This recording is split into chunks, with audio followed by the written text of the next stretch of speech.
машина на асфальтта.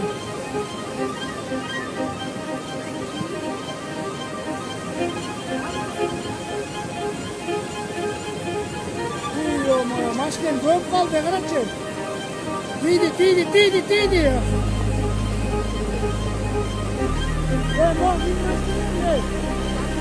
Aslı ayda koysun bir dakika. Ne olay kaçırtmış ki? Ya.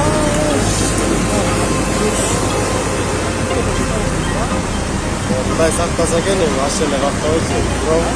Ne oldu ya? Yakışmasın.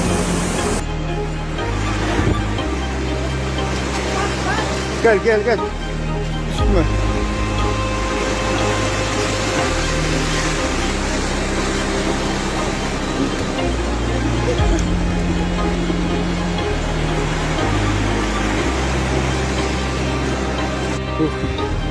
Beş kişilik yola ata-enesini, apasını kurtarıp çıktık.